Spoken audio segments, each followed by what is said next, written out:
Cholecystitis এমন একটি condition যেখানে গোল ব্লাডার আর স্মল ইন্টেস্টাইনকে সংযোগকারী নালী বাইল ডাক্ট ব্লক হয়ে যায়, যার ফলে গোল ব্লাডার সয়েলিং হয়, সিভিয়ার পেইন শুরু হয়। Cholecystitis emergency medical condition. যদি দ্রুত চিকিৎসা করা না হয় তাহলে পেশেন্টের মৃত্যু হতে পারে। এবার আসুন দেখি কোলিসিস্টাইটিস কেন হয়।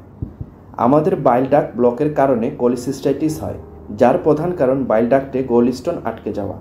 আবার টিউমার গ্রোথের কারণেও বাইল ডাক্টে কোলিসিস্টাইটিস হয়। আমাদের লিভার থেকে এক ধরনের লিকুইড রিলিজ হয় যাকে বাইল বলে, আর এই বাইল আমাদের গোল ব্লাডারে জমতে থাকে। গোল ব্লাডার থেকে বাইল ডাক্টের মাধ্যমে স্মল ইন্টেস্টাইনে রিলিজ হয়। বাইল খাবারে থাকা ফ্যাটকে হজম করতে সাহায্য করে।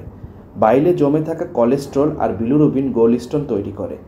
যখন বাইল গোল ব্লাডারে জমা হয় তখন কোলেস্টেরল একত্রিত হয়ে কোলেস্টেরল স্টোন তৈরি করে, আর বিলিরুবিন একত্রিত হয়ে বিলিরুবিন স্টোন তৈরি করে। এইভাবে স্টোন গোল ব্লাডারে জমতে থাকে, সাইজে বড় হতে থাকে। আর যখন এই স্টোন বাইলের সাথে বাইল ডাক্টে চলে আসে তখন স্টোন বাইল ডাক্টকে ব্লক করে দেয়, যার কারণে গোল ব্লাডারে চাপ পড়ে। গোল ব্লাডার সয়েল হতে শুরু করে, দেখা দেয় সিভিয়ার পেইন, কারণ বাইল আমাদের শরীরে থাকা ফ্যাটকে ডিগ্রেড করতে পারে না। এই কারণে যাদের ডায়াবেটিস, ওবেসিটি আছে তাদের ফ্যাট বেশি থাকে, তাদের বাইল উৎপাদনও বেশি হয়, ফলে তাদের গোল ব্লাডারে গোল স্টোন হওয়ার ঝুঁকিও বেশি থাকে। গোল স্টোন ছাড়াও অন্য কোনো আননোন টিউমার গ্রোথের কারণেও বাইল ডাক্ট ব্লক হতে পারে, যা কোলিসিস্টাইটিসের একটি কারণ।